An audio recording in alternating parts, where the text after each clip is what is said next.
Welcome to the Voodoo Power Podcast. Welcome to Plates and Pancakes. We're sitting down today with Hunter Haralson. Coach Haralson is currently in his 6th year as a Collinsville Public School head strength conditioning coach. Haralson is from Lawrence, Kansas, and attended Lindenwood University. While at Lindenwood, he was an NCAA Division II wrestler and received an undergraduate degree in exercise science and a master's degree in human performance. Haralson was a graduate assistant strength coach for Lindenwood from 2018 to 2020. The summer of 2019, he also served as an intern for Clemson University Olympic Strength Conditioning Department.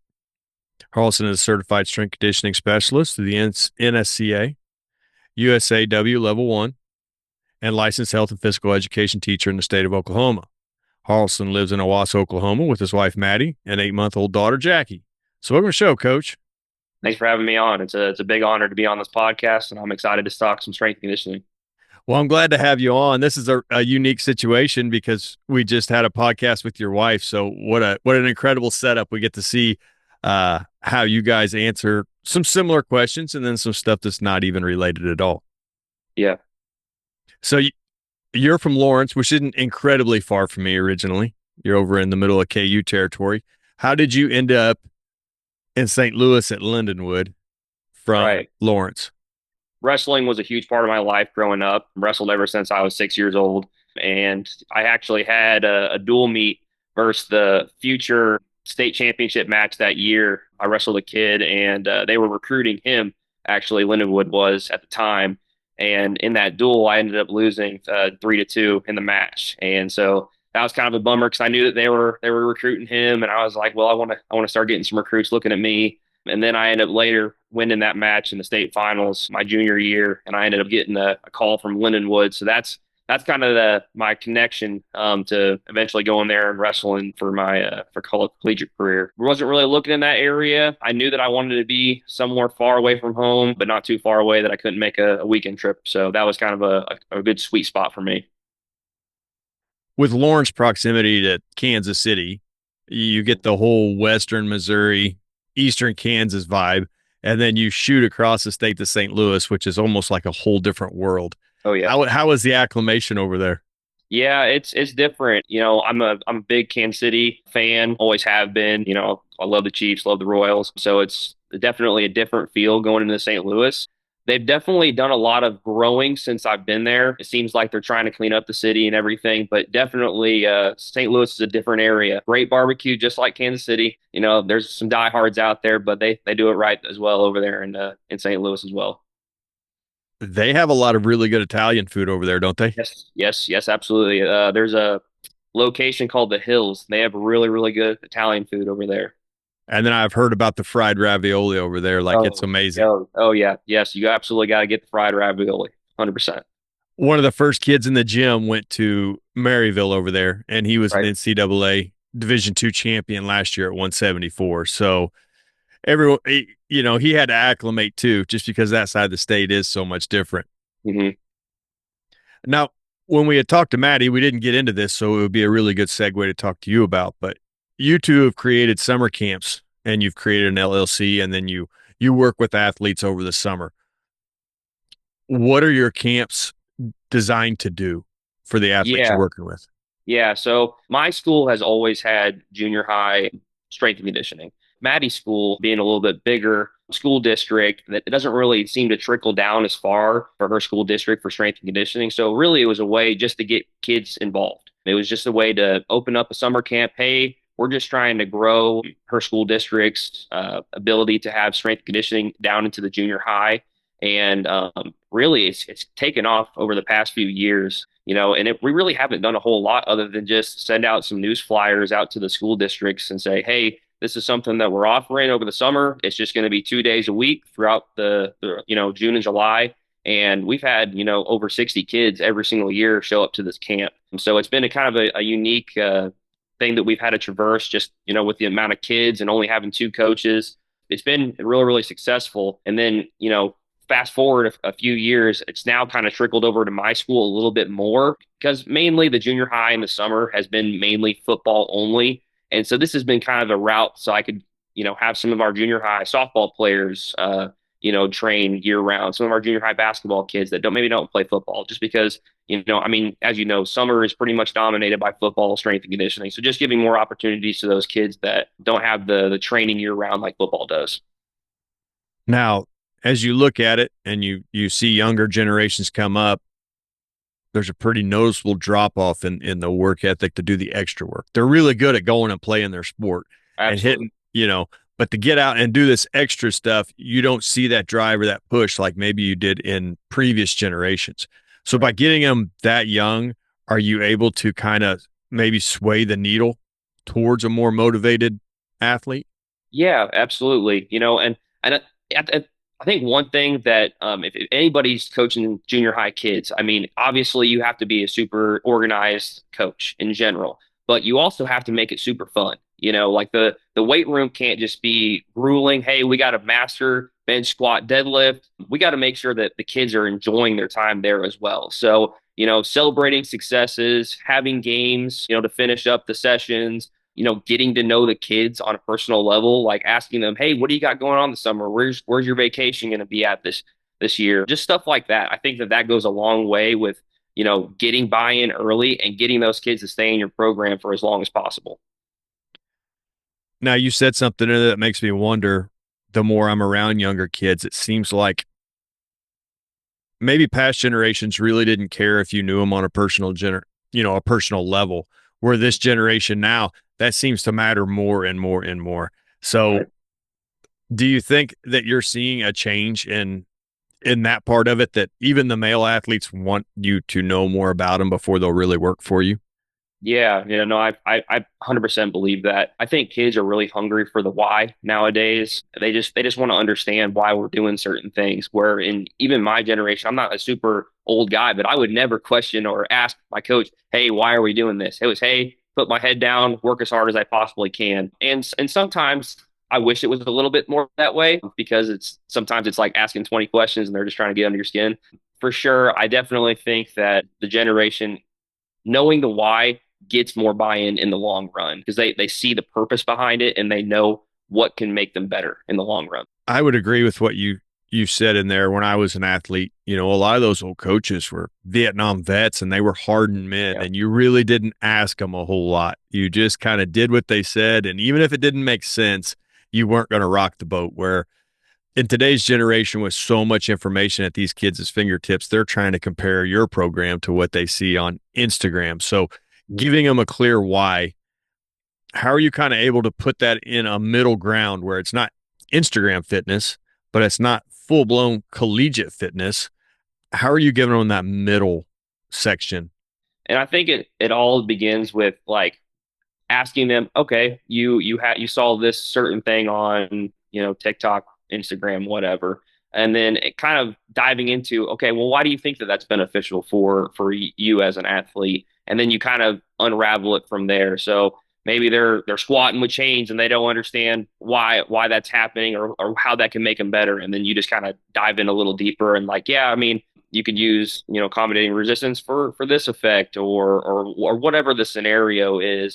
I think plyometrics is one of the questions that I get asked most frequently, like why do we need to do all these multiple direction jumps or whatever. And I try to not give them too much science, but give them enough to understand like, hey, multiple directional jumping is extremely athletic. It's going to make you more elastic, more bouncy, be able to make better cuts or whatever the athlete's question is. Just trying to steer them in that route. Do you feel like the younger generation is starting to play so many competitive sports that they want everything in the weight room to be sport specific, and they don't really totally buy into things that they can't comprehend carrying over to the field or court? Yes and no.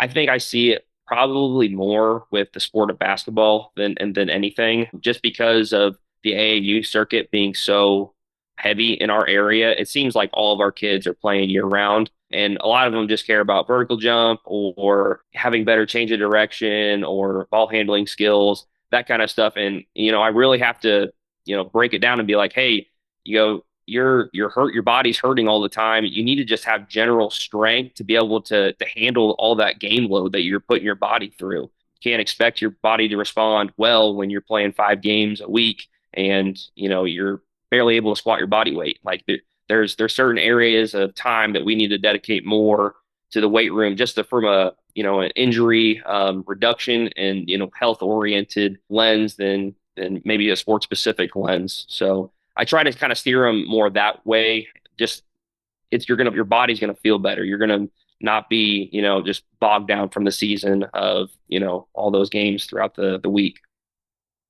Those younger athletes that are playing a lot of sports, are you seeing more anterior pelvic tilt at them younger generations because they're not getting their posterior chain worked? So you're seeing a lot more tight hip flexors, uh, knee pain, things like Yeah. that. I would probably say I see more like upper body roundness from cell phones and laptops. Like that would probably be more so than anterior pelvic tilt.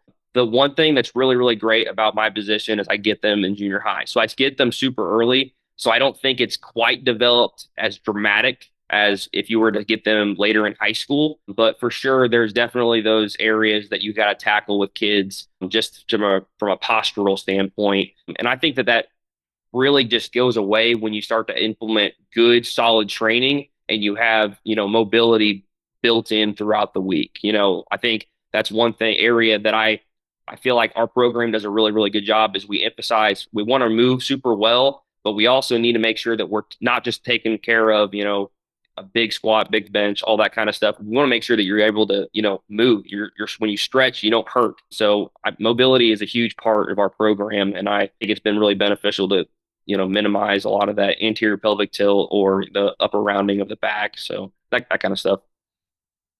During the summer, you get to work with your wife, but then when you go back to your school at Collinsville, you've kind of been the guy by yourself handling all these sports for quite a while. Well, this was the first year you were able to get an assistant. How has that helped the way you do things? And then what have you had to step back and reflect on making an effort to be better at since you have an assistant? Having an assistant has really helped me with a lot of like our day-to-day data entry and maybe some of the teams that didn't get as much work in our athletic period. She's been able to go over there and help with speed and agility or conditioning or just when I can't be two places at once. And it's always nice to have a strength and conditioning coach that has an idea of what the program looks like and is able to implement it. There's one area that for sure I need to grow in a lot, and that's being okay with delegating because I've done it by myself for so long. So it's so easy for me just to put my head down and do it because I know it's going to be right the first time and then it's going to be fast if I just go ahead and do it myself. Giving more responsibility for sure is an area that I need to work on as a mentor. And it's actually funny that you asked that question because we had a meeting right before because we're just coming back from fall break right now. And we talked about that. And I'm like, hey, I need to do a better job of just saying, hey, do this, take it. I know that you're going to do well with it and run with it. So that's definitely for sure an area I need to grow. It seems like, through the years, I've had a lot of apprentices, and it's very hard not to just grab the wrench out of their hand and be like, do it this way. For So sure. learning to step back, watch some of the little mistakes. They're not that big of a deal, and letting Right. your assistant grow from that. How are you able to create opportunities where they can kind of stumble through and figure some stuff out that you need them to figure out? Really just letting them make mistakes and being okay with them making mistakes. And then as long as obviously it's not going to hurt an athlete or whatever. And then just, at the end of the session, say, hey, where do you think that we could have done better there? Or what do you think about the program that you wrote today? Let's look at all the exercises. What was our main goal? That kind of stuff. Just little tiny things like that. Because at the end of the day, like with our population that we're working with, high schoolers, they're going to get better doing pretty much dang near everything. And as long as they're doing it successfully and with good technique, good movement quality, we're going to get them in the right direction. The needle is going to push the right direction. So I think that that's probably the best way to do it and the most constructive way to do it without jumping on her for doing something wrong. You know what I mean? And now we've talked about this, that you're in your sixth year. So you're starting to see your third complete class come through. Hmm. In watching that, what changes have you made after the first full class? Like, what have you seen that you were lacking and really needed to implement to help this next generation be better? I think that the biggest thing that has changed from when I started here to where I am now, we actually were able to build a completely new weight room 2 years ago. So our floor space has opened up quite a bit. So my programming's had to change just to accommodate the space. Everyone says that space is always a good thing. And sometimes with high school kids, space is the worst thing that you can have because I was used to such a tight weight room. Everyone had to stay at their rack. If they were even 2 feet from the wrong spot, it was super easy to notice. With more space, there's ability to hide. And so my flow and my timing of all my sets has completely changed. Like for instance, we have 16 racks in our weight room. And with my wrestling and my basketball group, they're my smallest group. There's like 30 kids in that class. And so I was like, okay, I'm going to put them right down the middle so that way I can see both sides. I don't have to work around the racks or anything. And what ended up happening is they would go to the opposite sides where I couldn't see them. So one thing that I've learned is I want everybody as tight as possible in this one corner so that way I can see everybody and no one's going to be traveling anywhere. So that's probably the biggest change for my programming standpoint or just knowing me as a coach is I need everything to be condensed as possible so that way no one's, wandering off and doing the wrong thing. So that's probably the area that I've grown the most. Now you were just talking about basketball and wrestlers together. I know you do sport specific classes during the day, and that kind of falls into the time of the year that sports work together. So you have, I would imagine your fall sports work together, your winter sports work together, your spring sports work together. Yes. Well, talking football and not football, talking wrestling and basketball, there couldn't be any two more different sports. Right. How does that play into how you're programming for those two to get everything you want out of both groups? I would say that our off season really doesn't differ too much because we're looking for just general strength gain adaptations. We're not looking for power. We're just looking for, just global strength, trying to get themselves back after season so that way they're not all beat up and everything. When we actually get into the preseason, a lot of our accessory work is where I try to differ our programs a lot. So a lot of the meat and potatoes will stay the same between the two groups, but for instance, like wrestling, I'll work a lot more neck and grip work, a lot of carries, a lot of shrugs, that kind of stuff. And then with my basketball players for their accessory work, they might be over on the sledge doing reverse sledge rags. Maybe they're doing spring ankle isos. Just working more like injury sites for basketball players is kind of where I try to attack them in the weight room. Well, on top of that, you're taking the young kids in the morning. You got your junior high kids fairly early. Right. So does that kind of help get maybe the harder groups out of the way? And then as the day goes on, it gets a little easier? Yeah, yes and no. I really enjoy our junior high group.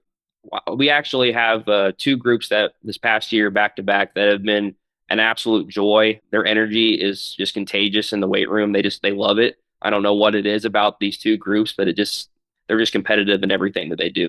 For a lot of the year last year, the junior high group was actually pretty fun to work with, and it wasn't so much having to get on them for doing the wrong thing. They work pretty hard for sure. On some days, it definitely can be that trend where it's get the hard coaching out of the way. Whoever says that junior high strength and conditioning is an entry level job is crazy. The amount of organization and classroom management that you have to have on those type of groups is outstanding. So definitely it's a lot of work, but it's well worth it, especially when you start to see those fruits of the labor, going into the high school. And for the most part, for my ninth grade groups, we're rocking and rolling as soon as they get in there. I mean, we're able to clean with great technique. We understand what a good front squat position looks like. All those good things are kind of matched up once we get into the high school with our freshman group. You can't let the training get stale with them younger kids, or you kind of lose them probably pretty quick, especially around the holidays, I would imagine. Oh yeah, for sure. Now, as you're going through this, we've talked earlier in the week and set some of these questions up, but you use a tier system. And so you're hitting full body, and then you're pairing that with either APRE or 531. Yeah. So, how do you make, I'm a 531 fan. So, how do you make 531 work in a tier system? A lot of the time with our tiers, like usually our A tier is going to be our power based movement, and then our B tier is going to be our strength based movement, and then C is going to be a lot of our accessory work. That's kind of how I structure our classes. So a lot of our B tier is where I sprinkle in that 531, and I don't exactly do exactly what 5-3-1's plan is. I more or less do the waves. So I'll have a 5 wave, I'll do a 3, and then I'll do our 5-3-1 week 3, and then deload. The plus sets is kind of where I change things up. I think you're usually supposed to be doing plus sets on your last set of 5-3-1, but usually I only allow that plus set for our one. So I'll either say, hey, we're doing heavy singles today at 85%. If you're able to get two, we'll jump up and wait, and then we'll try to hit a true heavy single for our last set. So that's kind of how I adapt it for a lot of our classes. Is that week 3 is where we're going to try to push the needle a little bit. And I've seen a ton of benefits, especially with our football team this season. This is one of the more aggressive in-season programs that I've probably done with our football group in a really long time, mainly because they need to gain strength. And just looking at, our numbers and our builds and all that kind of stuff, it's definitely been beneficial. Where I kind of throw in five or APRE with our lifts is very similar with our strength-based movements. I don't do a traditional APRE. I mainly do a Spartan by Strength. I believe it's GAC's model of their APRE that they do. And so we'll do, I do kind of open sets. So, like, let's say we're doing APRE 6 that week. I have basically 4 to 8 reps is kind of our range. I don't let us go up any more than 8. And then I have our progressions for our adding load for those specific rep ranges. We pair it with VBT a little bit just so that we're staying in our velocity ranges. So as long as you're able to keep your reps a certain velocity, I'll let you then add weight as well. So I kind of tackle it in 2 different ways so that a way we're actually able to add strength, and we're not just going to get buried on that last set of APRE. And now with your 5-3-1 and you're working full body, is it pretty traditional that you have a 5 week across the board, or is it a little more cubish where you have a five? Let's say you have a 5 week on your upper, you have a 3 week on your lower, and then you have a 1 week on some shoulder movement or Olympic variation, or however you want to program that in. How does that look? Yeah, it just depends on the phase that we're in. Like, for instance, in season, I would say I do alternate it a little bit. So like if we're going to do our 5 wave on squat, we might be doing our heavy singles that week on bench. Like so I kind of look at what our game schedule is going to be. There's a lot of factors that kind of go into it just for stress management purposes, but no, for sure, I definitely alternate my weeks just to make sure that we're putting more stock in one movement than the other, because I feel like it's really really hard to be able to do a heavy single on squat and heavy single on bench in season with a lot of teams. So for sure, I definitely alternate them. And then it seems like you're catching more of the curve throughout the week because you always have something heavy coming and you always have something that's a little more speed strength in there. And then whatever dynamic work you have as well. Yeah, absolutely. What are the core lifts you want all of your athletes doing?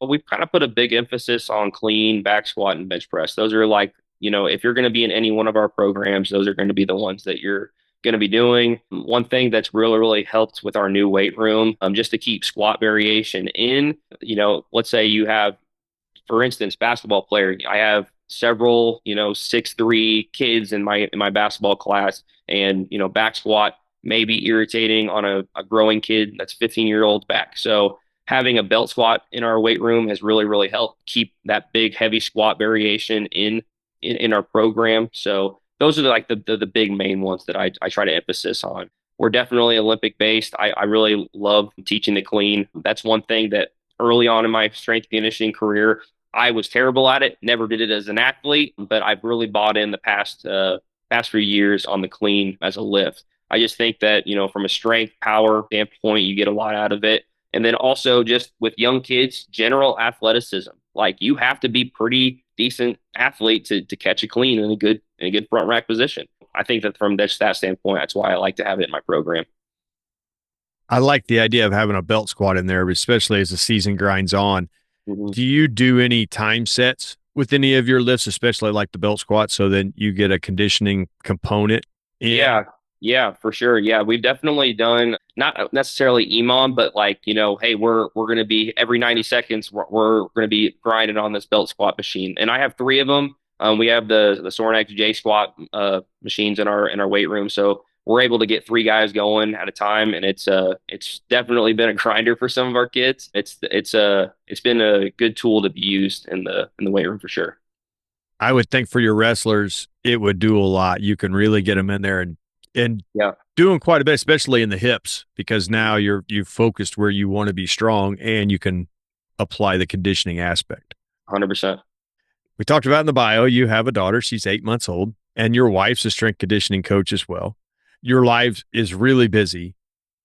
But on top of that, you've taken on other responsibilities at the school. You're an assistant wrestling coach. You take quite a bit of the load off your football coach with all the things that are hard to do and keep track of when you're trying to run halftime, when you're trying to get kids out for warm-ups.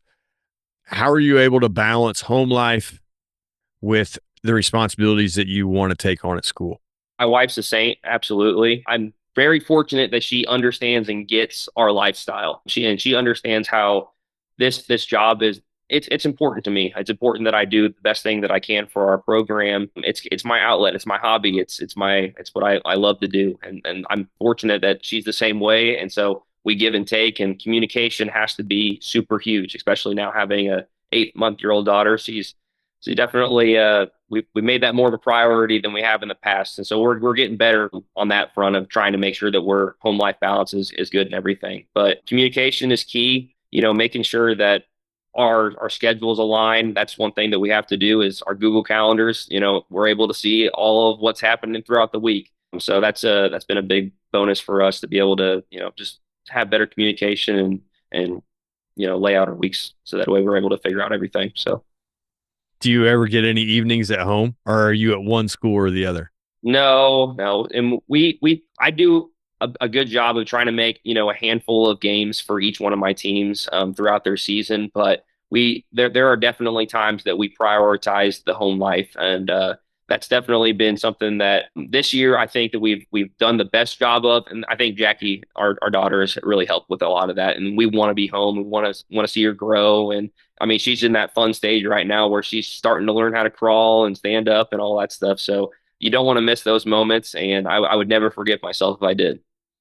It goes by really quick. I'm sure you've been told that, but you won't know it until you're getting ready for a wedding like we are. So For sure. 1 minute they're crawling, next minute they're leaving the house. Yeah. In those responsibilities, you have the responsibility of halftime nutrition. Hmm. So you're the guy that makes sure that those athletes have something to eat, they're getting hydrated, they're getting ready for the second half. What does halftime nutrition look like for you?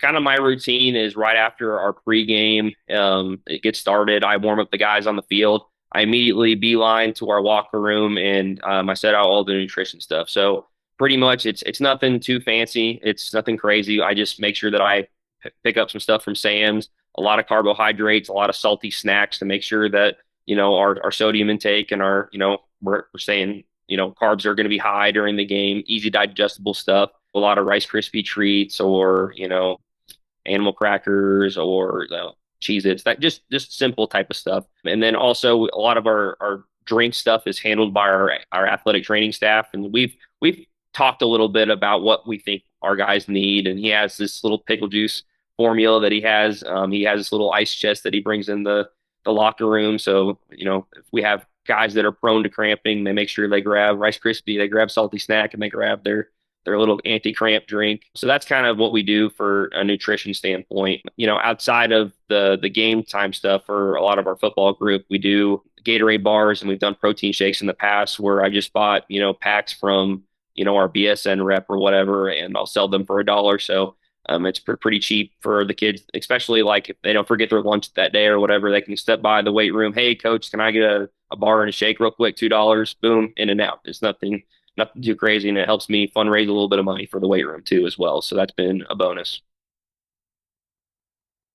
Now, your other responsibility is you're an assistant wrestling coach, and I always enjoy talking wrestling, but the program Yeah. you're involved in is incredibly good. Yeah. You've got kids wrestling Division I all over the country. Mhm. Working with those high level kids, how are you able to keep a balance or help them keep a balance? Because we both know you were a wrestler. I've been around a lot of them. Those guys hit the wall hard. Everything's serious. Every loss, every bad match really gets taken to heart.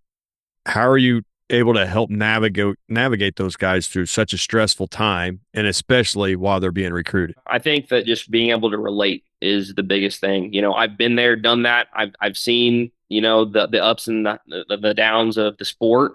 From a strength and conditioning standpoint, it's like if they have that hard loss, there's just that motivation. You're like, hey, you know what? There's one thing that we can control, and that's how hard we work when we get back to the room, on Monday. So whether that's in the weight room, whether that's in the practice room, just having that chip on their shoulder constantly is the biggest key. And then also just being their biggest fan. Like saying, hey, I know that you can do this. You have the ability. I've seen how hard you work. I understand that nothing is earned. You're going to have to keep working for it. Nothing's going to be easy, but that's that kind of the route that I go. I try to be their biggest fan at all times, even in the grueling losses, because I've been there. I know how it feels. I think that me being able to relate to them is the biggest thing from that standpoint. With so many of those guys going on to play at a high level, Mhm. it seems to me like it's pretty obvious that that gap between your high level guys and your average guys is really growing. Mhm. It seems like, it's a getting to be a cavern in between them. What separates those high level guys from just your average guy that's content to wear the jersey? What makes those guys so much different? Just specifically a wrestling standpoint, it's mastering the basics. Jordan Burroughs won a gold medal on a double leg. Those little things that are routine that seem so small that if you're able to do them savagely well, at a high level, you're going to be successful. You have to be able to rely on that training that you had, throughout the week. You don't hit singles and doubles and high C's and all that stuff for no reason. You do it every week to master it. So that's the biggest thing we try to remind our kids is like, hey, we might not be doing anything fancy in here, but this stuff works. And if you're able to do it at a high level, you're going to be successful because we've seen the top tier kids in our program do all these things. So that's just kind of how we try to relate to our kids, like, or sorry, not relate to our kids how important it is to master those basic things. And then also, I think pace. If you look at a wrestling practice, it's super super high pace all the time. You're drilling at a high pace, your lives at a high pace, conditioning is usually at a high pace. So when you see those kids taking time off, you know that that's just going to hurt them in the long run. So just trying to tell them, hey, this isn't going to get you to where you want to be, and really try to make it known that this is not the standard of our program. Our program is all about excellence and doing things at a high level, even if it's the smallest thing possible. How can you help those younger guys navigate into something that is going to be a high level kid? I can remember back through time, you see the same freshman in the hallway crying because the state tournament didn't go his way. He's the same kid that's crying as a senior. And then nowhere in between did the work get put in Hmm. that would make him stand at the top of the podium. And you lose a little bit of that emotion for him because they let 4 years slip. Hmm. How are you able to help motivate some of those younger guys so they're not the senior in the hallway that's crying, that was the freshman in the hallway crying? A lot of that is having the kids, not just trust you as a coach. I think that one thing that a lot of I'm the biggest advocate, or I'm the worst example of this because I was that kid. I thought I could do it on my own, and I lost a lot of matches because I didn't trust my coaches and I didn't do what they told me to do. So I know that feeling of not trusting your coach and putting everything into that. So my job and my mission as a coach and what I've tried to really emphasize is getting to know those kids on a personal level so they know that I'm going to war with them just like they are on the mat. Like I'm their biggest fan. I'm going to be the guy that's in their corner, win or lose. I'm going to try to put them in the best position possible. And it's a lot of it's just trust, just getting those kids to trust you and buy into what your program's all about. Go to you for anything. That's one thing that I think that I can do now as an adult is I'm able to go to my coaches from high school for anything that I need. They pick up the phone in an instant just because, I finally learned my lesson by the time I was a freshman to a senior that coaches are going to be, your biggest fans, regardless if you're competing for them now or, you're seeing them 8 years later. We had talked about earlier on in the podcast, you just now got an assistant, but for 5 years, you were the guy. You were a solo act. What technology were you leveraging that freed up your time and allowed you to be an efficient solo guy? My first few years, it was all Google Sheets. And then I finally wised up and got into some some software. This past year, we ended up getting Rock Daisy, and it's been an absolute lifesaver. So you asked me earlier about my work-life balance, and that's a big reason why I have a great work-life balance now is because programming has became so fast now just because I'm able to do everything online. And it's just like I group my athletes together, I drop them into this program and I'm off running. It's not like it takes me hours anymore, editing sheets and all that stuff. It's all edited for me. It tracks all of my data that I need to know. So I don't have to go back, and look through spreadsheets and all that. So it's been a huge time saver from a programming standpoint, just having an online programming software. So, along with the technology, every program is unique. Mhm.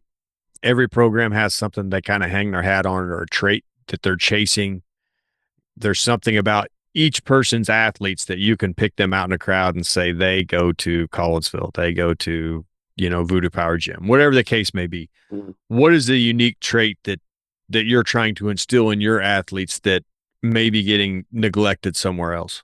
We have some core values at Collinsville, and those core values are effort, toughness, and character. And we talk to our kids about how those are our important traits that we want to instill in every single one of our athletes. I tell our athletes, when you compete against X school, that I want them to think, hey, I do not want to compete against them because we're going to give relentless effort and we're tough as you know what. So it's important to me that those characteristics not only transfer from the weight room, but transfer on the field as well. I want to make sure that we give high effort in everything that we do and that I built a really robust, tough athlete. And then character, win or lose, we're going to be the exact same person either way.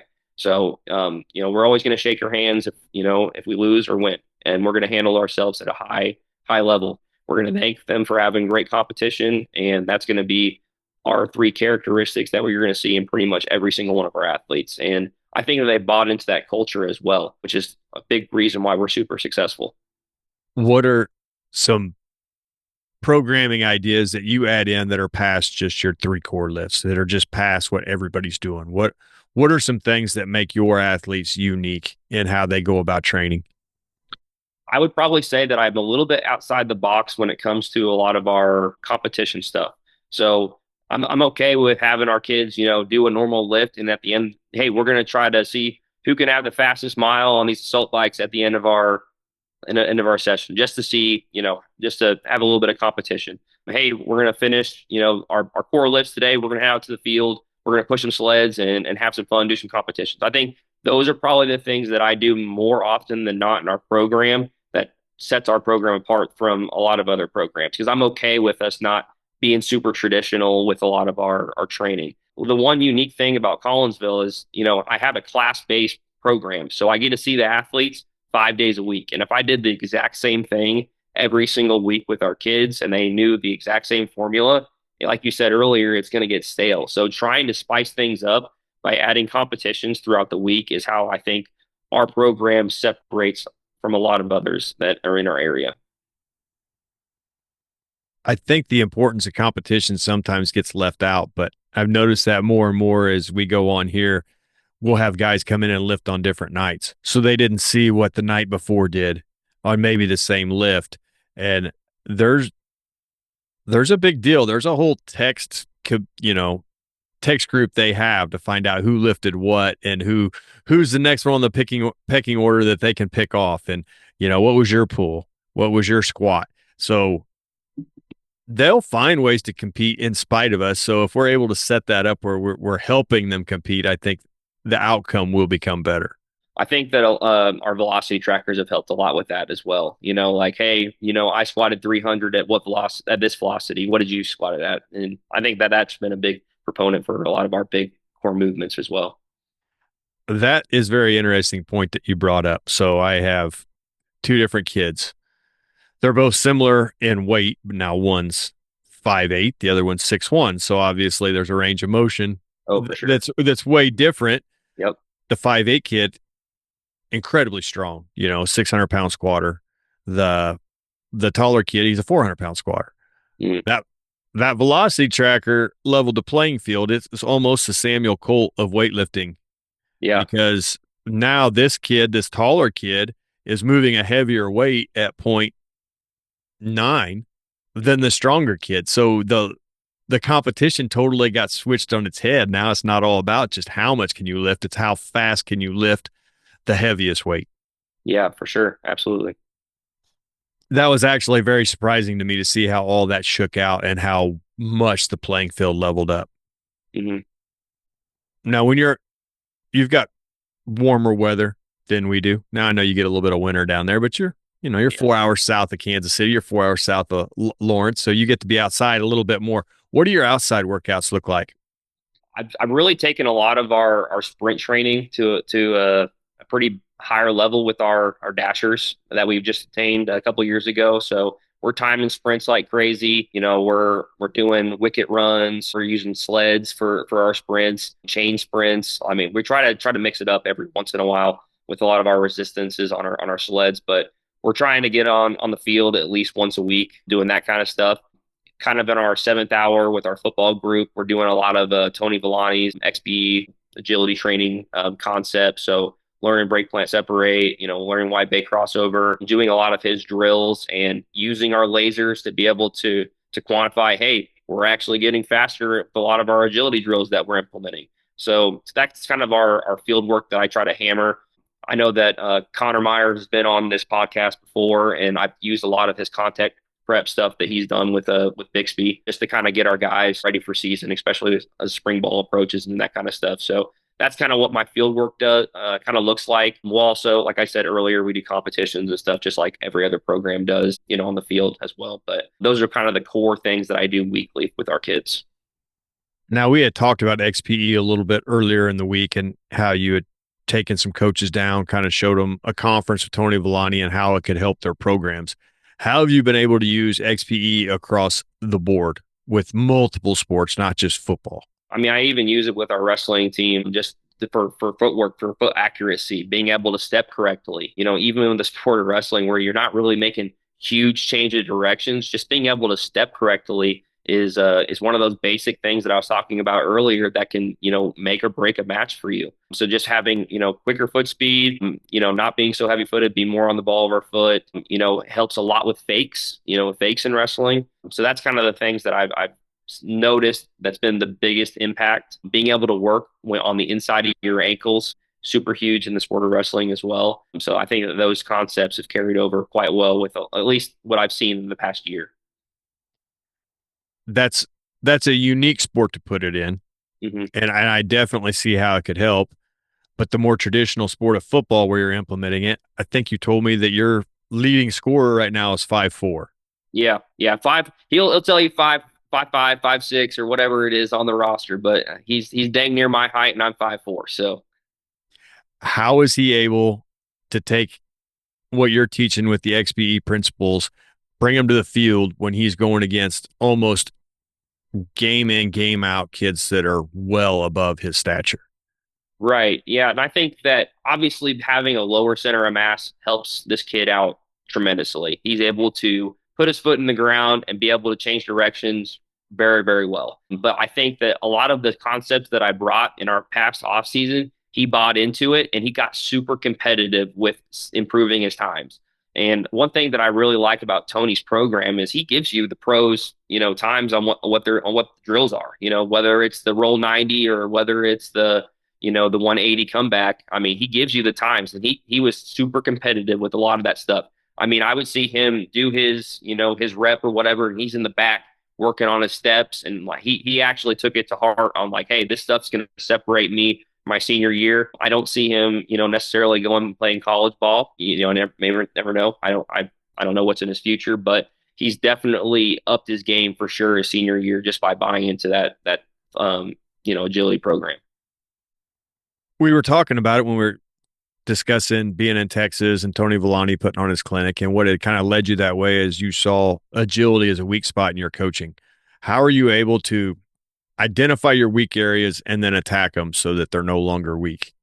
I mean, really, I want to improve all areas of my coaching all the time. But when I notice I have a specific area that I need to improve on, it's something that like, hey, over the next year, I'm going to listen to as many podcasts on the way to work. I got 15 minutes there, 15 minutes, that's 30 minutes where I can learn and up my game for agility work. We have professional development days that I'm at my school. Like that's perfect time for me to sit down and up my game and learn more about agility. So just finding little pockets of time to be able to up my game on that kind of stuff.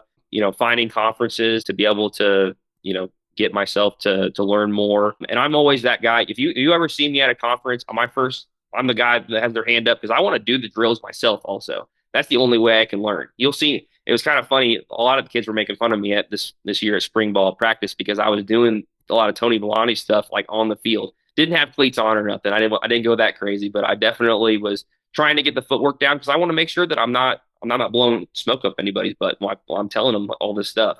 I want to make sure that I'm giving the right verbiage. I'm feeling what they're feeling. I think that's one area that me being a young strength coach is super helpful. Is I'm able to put myself through a lot of that stuff to learn and be able to be a better coach that way. On top of you being sold on this idea, you were able to talk your sport coaches into it. Mm-hmm. What did it take to get the buy-in that these guys would listen to you and go to a conference and then allow you to start implementing this, and then they started implementing it as well? I'm super fortunate at Collinsville. The coaches staff that I work for, all of our coaches, we're super tight knit. That's one thing that's really, really wonderful about my school district is, from administration to coaches, we're a family. And when I say we're a family, we're a family. Like we do things outside of work together. We'll bring, go over to one of the coaches' house, all the kids are there. So it's been really, really easy for me to say, hey, this is something that I think might help our program. What do you guys think? Social media helps a lot, so I can show them specific drills that are being done at other schools. So it's been not as painful as you would think. I think a lot of our coaches, they value my input, and that's been super helpful to improve a lot of our kids, in the long run. We had talked about areas that you were wanting to expand in your strength conditioning program, and you talked about female athletic training. Right. Understanding what drives buy-in and how to get more girls involved where they're taking it serious. What are some of the steps that you've put in to kind of create a better atmosphere for female athletes? Yeah, I think letting them know how important it is, for their development. But not only that, it's important to me as a coach, like actually being 100% bought into wanting to see them be successful. And then getting coaches, their sport coaches to rally behind them. And their coaches, when they start to see success from a lot of their girls, they get bought into the program as well. For instance, like our junior high basketball team, like we had a coaching change with our head girls basketball coach, and she loves the weight room, which has been super helpful. Like she is geeked up for the weight room, and she made time in season with junior high when they only have an hour practice every day. 30 minutes of that, she wants them twice a week in the weight room with me, and they saw the benefits because they went undefeated both grades, seventh and eighth grade. Now, was the weight room, the biggest factor? No, we had some really talented female athletes as well, but it does not hurt when the weight room was a part of that solution. And I think from a confidence standpoint, when the girls start to see like, hey, I'm starting to get faster, I can jump a little higher, I'm moving a little bit better, my body doesn't hurt as much. That's definitely been a super beneficial thing for our program. And I think that our girl athletes have truly bought in. It's been a long time coming. I mean, I've been here for 6 years now, and it hasn't always been like that, but definitely seeing some improvements. And I definitely want to expand upon our female athletic hours. Like right now, we only have one high school female athletic hour. And if you were to walk in fifth hour, it is jam packed. Like we have almost 70 girls in that weight room, and we're rocking and rolling. We got 3 different programs going on. We got a coach in each one of the programs. So it's growing for sure. And I definitely want to add another female weight training class in the future. And I think that one thing that I did, in the past few years that's been helpful is move that class to the end of the day. You know, love it or hate it, girls don't want to stink all day. So having it closer to the end of the day has been super helpful because you get better training and they seem to be a little more awake after lunch. That's actually what's helped the female athletes start coming to the gym here. The classes were all set up early in the day for their strength training, so they just wouldn't go because they didn't want to strength train at third hour and then stink all day. They would come out here, after practice or whenever they could and not have to worry about it. I didn't Right. realize how important that was to them until they started, kind of talking to me about it. And they're like, look, this is how we see it. Right, like you said, right or wrong, it doesn't matter. That's how they see it. So Right, for sure. adapting to something that might be holding them back and opening up that door for them, I think goes a long ways. Yeah. And then we had also talked about strong girls are just hard to stop. It, Oh, yeah. it's insane what a strong female athlete can do. And I think you said last year you had 7 freshmen starting softball, while 5 seniors set the bench because those freshmen wanted it more than the seniors and they were willing to work for it. Does that create more buy-in, or does as the younger classes are seeing more freshmen hit the field? We knew that our freshman girls were going to be a special class. There's no doubt about it. They're good athletes, which is super helpful. But I think that the competitive nature of a lot of those freshmen has really improved a lot of our athletic programs. Just being able to just being hungry. I mean, when you're a freshman, usually you're like, well, I'm going to start junior, senior year. And these girls, for whatever reason, they had it wired in their brain that like I'm going to be the guy, or I guess the girl now in the program. And I definitely think that a weight room component has helped with that confidence building because, I think that if from anything, yes, the weight room builds a strong female athlete, but from a confidence standpoint, there's the amount of parents that have talked to me about how the weight room has helped their kid improve their confidence, especially my female athletes. I have numerous of those examples that I can rattle off. So I definitely think that that's been a factor for our program for sure. Do you find it's harder on those female athletes to get the time to train because coaches keep them so busy? And in the fall season, they could be doing up to 3 sports. They could be doing cheerleading, they could be doing volleyball, and then they may have a competitive something they're doing on the side too. Do you feel like the female athlete gets worked a little bit harder sometimes than the male?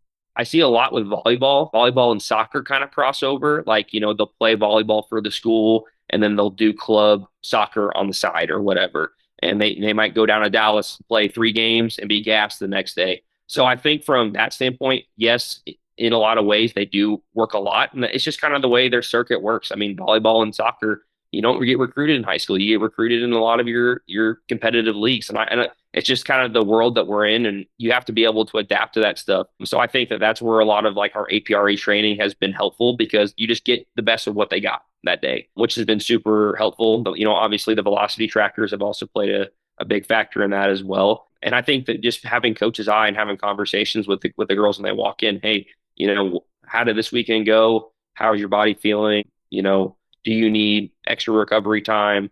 Have you scheduled more recovery time with our athletic trainer? It's a huge thing that I talk to our athletes about. Like, hey, we're here at 7 a.m. We have plenty of time for treatment. Let's get in that athletic training room and get that stuff done. Now, before we wrap up this evening, and I'll let you have a little bit of family time, we talked track athletic prep when we were getting ready for all this, and you kind of laid out to me how your off season looks. For your sprinters, what are you doing in the gym that's going to carry over to the track? I think we kind of talked a little bit about how I use accommodating resistance with a lot of our sprinters, especially later in the season, just to make sure that we're developing power. It's something that I haven't really done a whole lot at the beginning of my coaching career that I've kind of leaned into a little bit. And it's mainly been for my own personal training that I've done myself on my, I've never been a big proponent of accommodating resistance until a couple of years ago. Seeing the benefits in which it's done for me personally at 30 years old, where I'm slow, I'm not as fast as I used to be. Just seeing how that can carry over for a lot of our track athletes, and especially, I mean, track is what it is. You got to peak at the right time. So being able to be powerful and snappy using accommodating resistance has been a super big part of what we've done with our program as well. So when do you start planning on implementing it? And do you start with chains, go to bands? Do you start with bands, go to chains? How does that look when you're setting up the prep and you know that you're wanting to use some accommodating resistance? Yeah, so we'll tend to work more heavier loads at the beginning of the season. So we're thinking like February, March, like some of our earlier meets, where we're not even as fast as where we need to be. I'll use more chains just because in nature those are going to be our slower, heavier movements. I usually use chains for more strength-based gains rather than speed-based gains. And then when we use our bands towards the latter half of the season, so like April going into May is kind of when we start to use those more dynamic squat patterns with the bands, just looking for peak power and that kind of stuff. And now, what are you dictating the band tension on? because just through prior experience, if you're not careful, those bands will trash a kid when you're trying to peak a kid. So what tells you that you're in the right range with your bands? The velocity trackers is the biggest thing. I mean, I have a little sheet that has, each one of the zones that I'm looking for, whether it's speed strength or power, whatever it is. I try to make sure that we're staying in those zones and then understanding how strong the kid is. So the band tension is going to be dictated based off of, if you're a 400-pound squatter, you're going to be using this band. If you're a 200-pound squatter, you're going to be using this band. So just trying to make sure that I'm being smart about which kids on what band, that kind of stuff. Same thing with the change, like if you're a 400-pound squatter, maybe 25 pounds of change on each side, you're not going to really feel a whole lot of difference. Now, if you have 50 pounds of change on each side, you're going to feel that, tension a little bit differently. So that's just trying to be smart from a coaching standpoint on when I decide to, add or take away those implements. Now, early on in the season, when you're really hitting that strength component hard, do you ever use the lighten method so that you can kind of overload them a little bit? And then as the season progresses, flip the bands over. And then now you're coming into the band instead of the band assisting you coming out of the hole.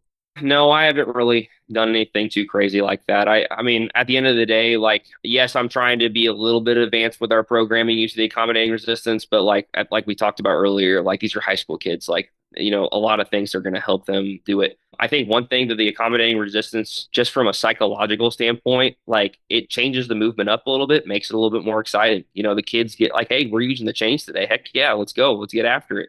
And especially like with our track athletes, because they train after track practice. So it's like 4 o'clock and they're ready to go home after being at school all day. So just kind of changing it up, spicing things up a little bit, making the training more interesting is kind of one of the big reasons why I decided to use it as well.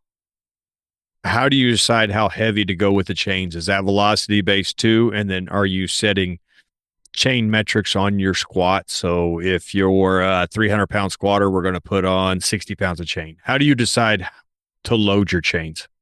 Honestly, it's a lot of just like grouping and bucketing. So I try to be like, hey, if you squat 250 and below, we're gonna use this set of chains. If we don't have more than a handful of 400-pound squatters. Like so, 400 to that 250, we're gonna try to double it up. And a lot of it's coaching eye. So a lot of kids they might not be able to handle the chains very well. So I might have to bump that kid that can squat 350 down to just two chains just because his body doesn't respond to it very well. So just kind of having those conversations, having good coach's eye. Whenever we're using accommodating resistance, like I try to make sure that I'm present and I'm there. I'm making sure that I'm watching as many of those sets as possible, just to make sure that we're kind of guarding them a little bit, so we're not, like you said earlier, trashing their body because very easily they can get trashed by accommodating resistance for sure.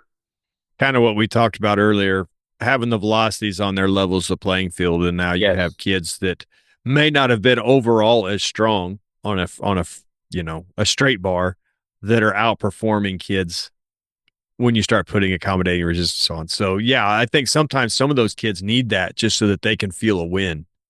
For sure. Now, what actually kind of pushed you in that direction? What made you try to start testing this out? So actually, I mean, I'm sure everyone's gone through this as a strength coach where they don't want to program for themselves anymore. So they go out and they look for the next program that they want to try. And on my feed, Will Rattel has been a person who's popped up quite a bit on my feed for strength and conditioning. He used to be a strength and conditioning coach for University of North Dakota. And I bought his program and I started using a lot of his chains, his programming, and just on myself personally, I've seen some huge gains. I'm gonna do a little max session here in December, and I'm excited to see where my bench press has been. So, never benched 3 plates before, but that's kind of where I'm aiming. So it'll be exciting to see if I can finally get that. 3 plates at what body weight? So I weigh 160 right now. That's kind of what I thought Yeah. from just knowing you and seeing you at a few of those clinics. That's kind of what I put you at. So if that's your plan, what kind of peaking model do you have in mind to get you there? Well, I mean, to be honest with you, I haven't really looked a whole lot into his program for what he's doing for peaking. I know that at the beginning of this program specifically, we've done a ton of density sets and a ton of heavy singles with chain, which I've never done before in my life. And I think just specifically that new stimulus has been super. It's been really really adaptable for my body. My body feels fresh all the time, which is crazy. I think that sometimes we put too much volume on ourselves and we don't put an emphasis on intensity enough. And I think that that's kind of been my downfall as a, training myself is I love, high volume sessions. And I don't think my body responds very well to that anymore. And I think a lot of that's my wrestling background. I love to do a lot of work in my workouts. So kind of, getting off the gas pedal a little bit and going more towards the higher intensity training is kind of the I think what he's kind of doing in his program, which is helping me quite a bit.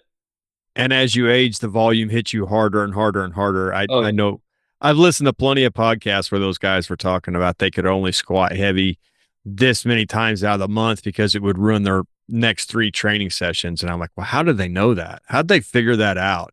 And then as I've gotten older, it's like it's so obvious that there isn't a whole lot of figuring it out. yeah. You lift heavy or you lift a lot of volume, and then you see your next few training sessions tank, well, then you've got to start making some adjustments. And it kind of sucks when you're lifting with a bunch of kids that it doesn't matter. They can lift all day, every day and not be affected. And then you lift 3 sets of 5 and you're trashed. But Yep. before we kind of wrap up for the night, I got a couple more questions I'll hit you with and we'll see how those go over. But we've touched on this a little bit kind of with your wrestlers, but across the board, we've talked about, lazy athletes or athletes that are content just to wear the jersey. Mm. How are you able to kind of dig in and watch them progress and kind of get them out of that lazy stage? I know we talked about relationships and that might be the key. Is there anything else in there that kind of helps motivate that athlete where they're not hiding out in your big weight room? I think relationships is definitely the big key factor for sure. I think that another thing that I've seen a difference, and like we talked about earlier, like you try to keep a balance with the work life balance, but I think showing up to games, and being and showing your face and being a big supporter and being able to say, hey, I saw you, spike that volleyball, and it was awesome, like or whatever it meant. I saw you hit that dunk or whatever. So just being able to be their biggest fan and see them be successful, I think that that goes a long way with a lot of the relationship aspect of getting kids to buy in and not being lazy, finding ways to get them to work more than they want to maybe on that day. So That's actually a really good answer. I probably hadn't thought about that a whole lot, but somewhere in there, you create a team. You're working with them through the week. They're putting a little bit of work in, not as much as they can, but a little bit. Well, now all of a sudden you show up at their game. Well, then now they're like, okay, maybe coach does care about what I'm doing. So now if they have poor performances or whatever, it's almost like they let their team down, which is right. their team that they're actually on, but then you become part of that team as well. So now there's a motivation to try just a little harder, and Yeah. every incremental step is that much closer. Yeah, and I also think that the way I have structured my classes has also helped a little bit with that laziness as well. I now have sport coaches in my classes as well, so I think the sport coach being there, being able to see them work on a daily routine has helped. But also now that they're with their sport team, their teammates see how hard they work as well. Specifically, my baseball team, there are a couple of our athletes that need a little kick in the butt sometimes to get motivated. And our seniors do a really, really good job of calling them out and saying, hey, like this isn't going to help us in March, April, May, or whatever in the state tournament. So I think that that takes a little bit of ownership for our kids also being leaders and being able to have a standard for their team in the weight room as well. And I don't think sometimes those athletes realize they're being evaluated during those periods. Yeah. And then they find ways to blame politics or blame this or blame whatever the case may be when the whole time they were being evaluated in the classroom, they were being evaluated in the weight room. There are things that they didn't even know people were watching that's keeping them off the field. Yeah, we talk to our kids all the time about how you're being evaluated 24/7. Like it's every day is a job interview and you're either going to crush it or you're not going to crush it. So just making sure that the kids are on, I wouldn't say on edge, but just know that like, hey, your hard work is going to be evaluated. And when you have questions on why your playing time is dwindling in, X time period of the year, you should know why because we've been evaluating you 24/7, 365. I will hit you with this last question. So it's something that I've struggled with, and I know probably some other coaches have too. So I always try to feel different people out and see how they're able to navigate it. But learning how to manage your coaching style and temper it to your audience. Like you were a wrestler, you're a hard charger, grind, grind, grind. No matter how bad you hurt, no matter how you feel, you just keep pushing through and it's high intensity all the time. Well, not every kid can handle that. So, Mhm. how are you able to step away from some of your personality traits to gain new ones that help more athletes develop how they need to develop? Yeah, and I think that that just comes as, the years you go by being a strength conditioning coach. You got to be a chameleon. You got to be able to adapt to different populations. I can't train, my tennis girls like I do my football players. It's just not going to work. It's like it's oil and water. It's not going to work. It doesn't mix. So, being able to meet them where they're at is the biggest thing, and getting them to know them on a personal level. I know that a lot of male strength coaches may struggle with coaching female athletes. And one thing that, I have the pleasure and benefit is, I grew up, well, it's not necessarily a benefit having divorced parents, but I lived with my mom and my sister for majority of my, life. So being around girls, having obviously a wife as a strength and conditioning coach, having those as big factors. And then also now having a daughter, understanding like, hey, I want my daughter to be coached this way because I know that it's going to make her better. That's one thing that I now have the privilege of being able to relate to those kids that I might not be able to meet on the same level. I might not have a ton of super common interests, but I can understand what's going to make them successful and how to approach that situation individually. I don't think anything changes a coach's style of coaching any more than watching their kids get coached by somebody else, whether that be good, bad, indifferent. Yeah, I can totally imagine that. That seemed to be maybe one of the biggest wake up calls I'd ever had is watching my kid get coached by other people. It's either seeing them really come out of their shell and excel or watching them just dig in and just hate life for the next couple months. Right, for sure. Yeah. And those are sometimes maybe hard things to face in your own life. Are you making this kid completely miserable for 3 months out of the year while they play for you or while they work with you? And it definitely changed the way I look at how we do things.